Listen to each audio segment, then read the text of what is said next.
Talkline Network Radio, America's longest-running Jewish broadcast network, the voice of the Jewish community.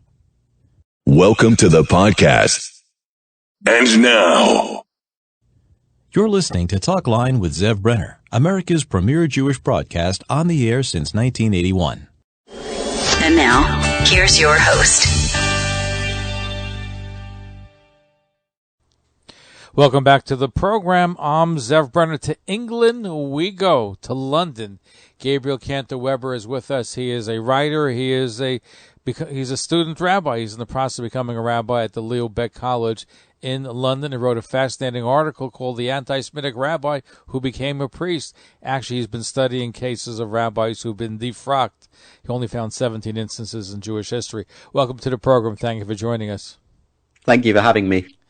Thank you. I found your article interesting. It was in Tablet magazine entitled The Anti-Semitic Rabbi Who Became a Priest. He was in New York City. You start off with the proceedings in New York in the beginning of the 1900s. So before we get to that, how did you get involved in finding, you're based in London, how did you find this rabbi in New York who was colorful and who may have been a priest? The rabbi got himself into hot water. So, as you say, I've been researching those rabbis who have gone wrong and who've lost their titles, had their titles taken away. And I've been looking in as many archives of responsa from the Middle Ages right through to modern times that I can. And I came across the case of Judah Elfenbein while searching defrocked rabbis or unfrocked rabbis or whatever terms I was looking in the National Library of Israel archives. And the Jewish Telegraphic Agency had a little piece that came up. And then I ended up down the rabbit hole, or the rabbi hole, and was really carefully looking to piece the rest of the story together. So let's go to 1923. Actually, there is a forward story, February 26, 1923, and it talks about the rabbi who puts his head through glass door and disappears, and it goes back in New York City where the Union of Orthodox Rabbis of Canada had a disciplinary hearing held in New York City. Pick up the story from there. So, Judah Elfenbein emerged in the United States in 1920. He got off a boat from Europe and worked as a rabbi for a while in Youngstown, Ohio, and then moved to a congregation in Brooklyn, in Brooklyn, and then to the Bronx finally. And a few people started talking and started recognizing him and started wondering if he was a person that they knew from back home in the old country. And it seems like, indeed, some journalists flew over or boated over a number of people from the sort of Ukraine, Austria-Hungary area where he'd lived and studied to see if they could recognize him. And the reason that they recognized him was, they said, that they knew he had been born and brought up Jewish, attended rabbinical seminary, and then gone to the other side and become a priest, either a Catholic priest or a Greek Orthodox priest. The stories vary slightly. And while a priest, he allegedly wrote a number of blood libel articles, as, you know, the former rabbi tells all, in various Polish newspapers. And he clearly was alleged to have come to New York to start a new life and put his past behind him and work as a rabbi again. And he got found out and he was summoned to a disciplinary hearing of the Agudat Rabbonim. And at that hearing, he broke down and confessed and signed a pledge never to work as a rabbi again. But I wanted to go back just a minute. You mentioned he wrote articles attacking Jews being blood libel, but didn't you also find that he was called Father Stanislaus Tillinger, and he testified in an Austrian court that Jews used Christian blood to make matzah and subsequently sent an innocent man to prison? He was called Rav Meshumah, the apostate rabbi, by the Yiddish media. He was. I'm really carefully using the word allegedly because a number of people who have studied closely quite a lot of blood libel trials in 19th and 20th century Europe have said that a lot of the allegations against him actually weren't true.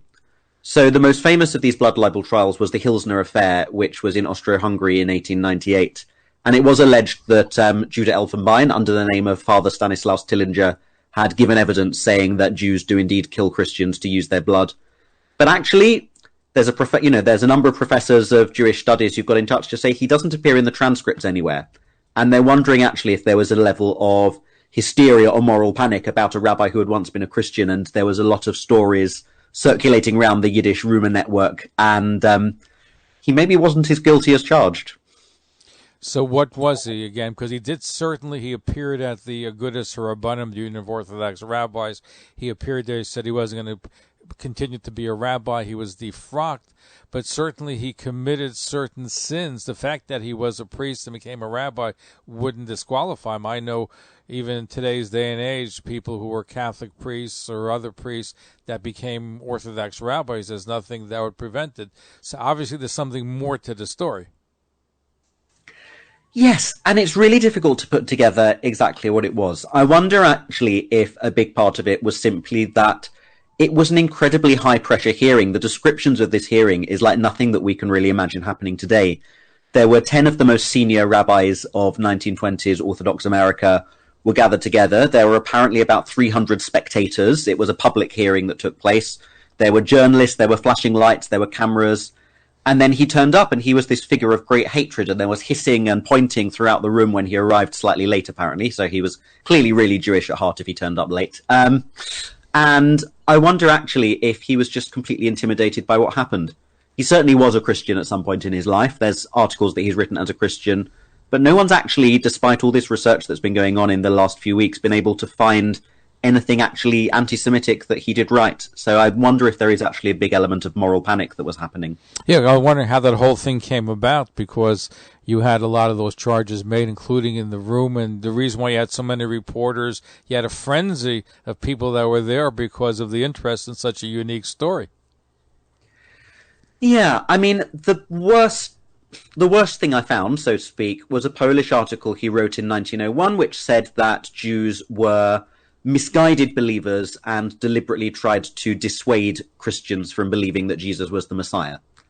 And to be fair, that's true. I mean, that's true. Not that we're misguided, but like we don't recognize Jesus as the Messiah. But I wonder actually if just the fact that a rabbi had written that article, which I'm sure did bring the Jews into disrepute, got somewhat blown out of proportion. We have to remember this was a time before Internet archives were available, and people couldn't simply search and see what he had and hadn't written, but rather Shloimi would say it in the coffee shop on 2nd Avenue, and he'd then tell it to his cousin, and he'd then tell it to his cousin, and it would turn into what seemed like a really significant rumor mill. And we see a lot of that from after the trial.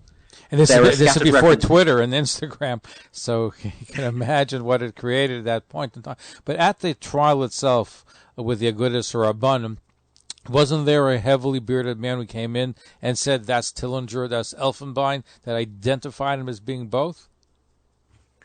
They did identify him as being both, and he didn't really deny being both. And we found his birth records, which show that he was born as Judah Tillinger, and he became Judah Elfenbein on arrival in the States. Possibly it was his mother's maiden name, because he wanted to have a fresh start, which was not unusual for people coming in through Ellis Island, of course.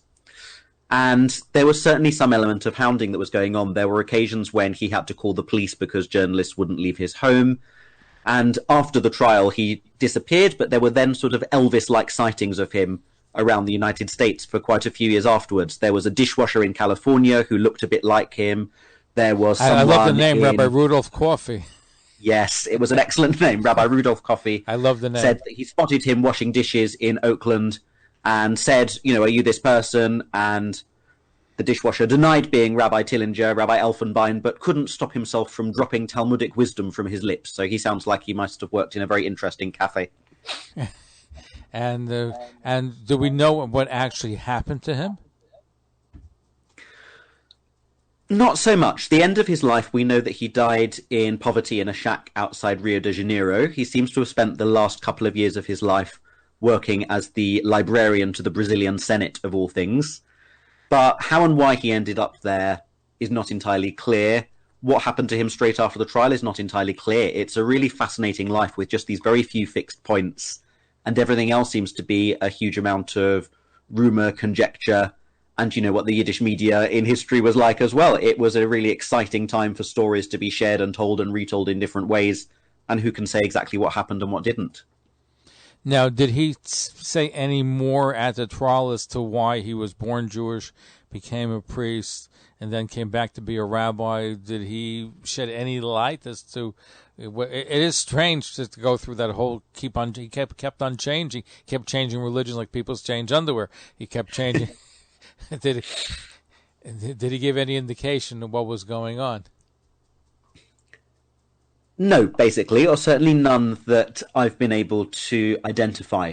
But some of the other stories of his early life can maybe paint a little bit of a picture. So he came from a very small, rural, possibly slightly backward shtetl in Bukovina, which was a region of sort of the Austro-Hungary, Ukraine sort of area. And he went to Vienna to study for the rabbinate. And a lot of his former classmates gave news interviews after the trial, and they all had very unpleasant things to say about him. There seems to be a lot of snobbishness, that he had these sort of strange rural ways, that he came from a poor background, he wore silly clothes, he was seen as a bit of a comic figure, and we certainly know that he found difficulty obtaining the necessary work permits to work as a rabbi after leaving the seminary. And so I wonder actually if he just felt completely betrayed and rejected by the Jewish community, and he came to these great centers of secular learning and secular knowledge, and he found himself embraced by a different religious tradition, which was either Greek Orthodox or Catholic. It's the jury is not out on that, correct? The jury is out. Some of the articles suggest that he was Greek Orthodox because he was married at one point, and Greek Orthodox priests are allowed to be married, so that would explain that would help him to explain the fact that he had kids. But it's not clear, and it's also only fair to say that there's a Catholic newspaper from 1923 that looked into it quite carefully, and they said they could find no trace that he'd ever been a priest of any description at all. He was a Christian, but not a priest. Now, were there also claims that at one point he attempted to blackmail a Czech newspaper editor to campaign for him to be admitted to rabbinical college? Yeah, a number of articles suggest that he had a broigus with the editor of a Czech newspaper called, I'm going to mispronounce it now, CAS, C-A-S, anyway. And this was a newspaper that had been very active in defending Leopold Hilsner, who was the victim of this blood libel trial. And that's one of the suggestions, and again, that's possibly where some of the stories came from, is that he decided to spite the editor of this newspaper, who didn't take his cause when he was expelled from a rabbinical college, by undermining the newspaper's work in trying to prove Leopold Hilsner innocent.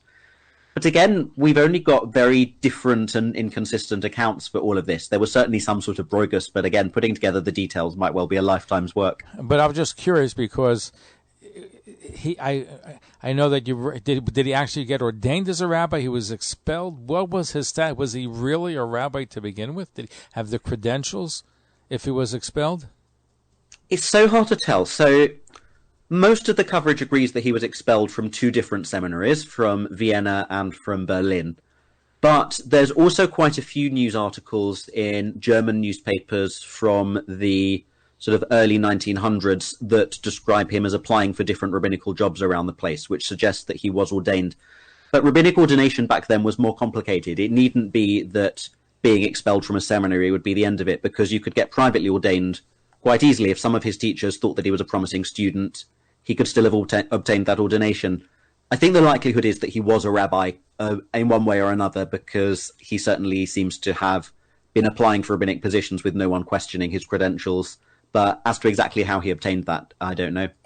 Now, I want to go back to the proceedings of the 10 men, as you write, clad in black, prominent rabbis of the Union of Orthodox Rabbis of the United States and Canada, the Gudas Rabbanim, and they had a hearing to determine what his fate should be. You write in the middle that they daven mincha, the afternoon prayer services, and which is they broke the proceedings to do that, and that seemed to have had an impact on him. Is it not? That certainly seems to be the moment at which he confessed. Yeah. Sorry, I interrupted you. No, I said it had an impact on Rabbi Judah Elfbein. Yeah. Certainly the press coverage suggests that it was after Mincha, when they paused it and there were prayers for forgiveness, that's when he broke down and confessed. That might just be an exciting, poetic way of telling the story, or it might be literally what happened. I can well imagine them breaking for Mincha, because it seems to have been a really long proceeding. There was witness after witness from the old country, from Youngstown, from Brooklyn, from the Bronx, from all the different places where he'd been in the United States, and from everywhere in his life that these witnesses could be dredged up. It's a shame there's they didn't have video than any audio recordings of that particular session. That would have been fascinating to hear. It would indeed. I mean, that hearing is probably one of the better known and more objectively described bits that happened because the press were actually there and saw it with their own eyes. And actually, there are some articles that are kind of verging on transcripts of what happened almost, that go into really great detail about who said what. It's everything. It's the before and after that are the mystery. Now, you write in your article, and he said, quote, after they davened mincha, the afternoon prayer services, he, with a trembling hand, he picked up his pen and he wrote, quote, I testify and confirm that I am not deserving of being a servant of the sacred profession. I pledge myself never to accept a religious position, either as rabbi or teacher in a religious school, on account of being unfitted by the deeds of my youth, which are widely and generally known. Signed, Judah Elfenbein, formerly Tillinger. Yeah.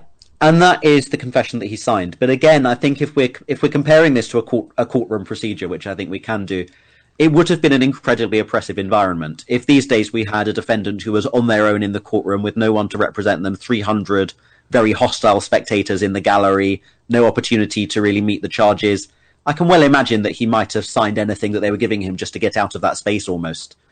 And he certainly does not seem to have taken it that seriously. He was found seeking rabbinic positions a couple of times later in his life, despite. Oh, he did. Did he get any other rabbinical positions, as far as we know? He didn't get any other rabbinical positions. There's a couple of records that suggest that he went to some synagogues back in Czechoslovakia and in Eastern Europe in the late 1920s, and maybe was with them for a few service or gave a few drushas before he was spotted and thrown out, and on one occasion nearly lynched, it sounds like. But no, there was no full-time rabbinical work for him after that, which is no doubt how he ended up being a librarian in Brazil. That's where washed-up rabbis go to. Well, he got a lot, from Austria to New York to he's been all over the place where he was through his career. Gabriel KanterWebber is our guest. He's a student rabbi who wrote a fascinating article, The Anti-Semitic Rabbi Became a Priest. He's doing research on rabbis who've been defrocked over the course of history. You only found 17. Were you surprised at such a low number? I wasn't. Actually, most of my teachers that I've been discussing this dissertation with have said, you can't defrock a rabbi. Once a rabbi, always a rabbi. And they've been kind of surprised to be confronted with 17 cases where it's happened. But they've been very varied cases. This has been the most interesting. There's one rabbi who was defrocked for waxing his hair on Chol HaMoed Sukkot. So there's a big range. Where was that? That was in Hungary in the 19th century. And what are some of the other cases that you found of rabbis who got defrocked? Quite a lot of them seem to have been personal squabbles, that so-and-so disrespected so-and-so, and so-and-so defrocked them, of the sort that we maybe shouldn't be surprised to see. Only about 5 years ago, the Rabbanut in Israel defrocked a rabbi for stealing Sifrei Torah from his own synagogue and selling them, which seems not unreasonable as a punishment. And then there's also cases of rabbis who haven't been defrocked, but maybe should have been. There's a Reform rabbi serving a life sentence in New Jersey for murdering his wife. Oh, I did a story about that with a book that came out, The Rabbi and the Hitman, yes. Uh-huh. The Rabbi and the Hitman, that's him. There was a progressive rabbi in Australia who became a Jew for Jesus. There was the chief rabbi of Rome in the 1940s, Orthodox chief rabbi of Rome, became a Catholic and started lecturing at Catholic University. And so there are these interesting cases of the ones that should have been, the ones that shouldn't have been. It's been a really fascinating topic that I'm only really beginning to get to grips with. Fascinating, sir. We appreciate your sharing because it's something which is not much known. And certainly it's created a stir in the press in 1923 when the hearing took place. And as you said, there was a mob of reporters and spectators. You had about 300 people. And you had, the 10 rabbis that had a bet in proceeding to see should it be defrocked. So it sounds like it got a lot of attention at the time, then it just fell into the dustbin of history. So thank you for bringing it back to life again. It's been really exciting to feel like I'm delving into another world. It's been great. Gabriel KanterWebber, who is a student rabbi who wrote the article, The Anti-Semitic Rabbi Who Became a Priest. It's in Tablet Magazine. Thank you for sharing the story with us. What's your next dissertation or article going to be about? I think I've got to get through the remaining 10,000 words of this one first. Okay. But you think you're going to find anything more about Rabbi Judah Elfenbein? I'm sure I will. My current one is that I've sent off to the Brazilian probate office for a copy of his will, which is apparently 57 pages. And since he died penniless, I'm wondering what he filled 57 pages with. And I assume, was he married? He was married in the very, very early days and divorced his wife, and his Brazilian immigration card lists him as single. So I think he lived a life very much alone, really. But do we know if he had any children?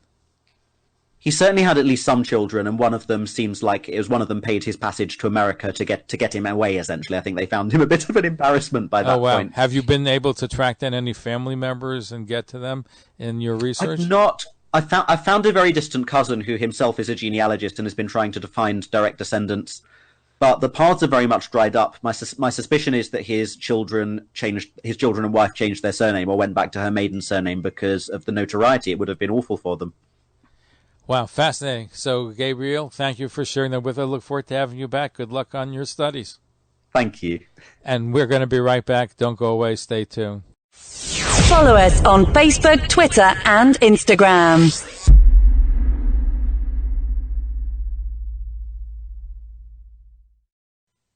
Talkline radio and TV with Zev Brenner is just phenomenal. Everybody concerned about the Jewish community should listen and watch. He has the best guests. He asks the most interesting questions. He's always so well prepared. It's talk radio and television from a Jewish point of view at its very best. To advertise on the Talkline network and Talkline's email and social media blasts reaching over 70,000 people, please call 212-769-1925, extension 100. That's 212-769-1925, extension 100. Or email info@talklinenetwork.com. Thanks for listening.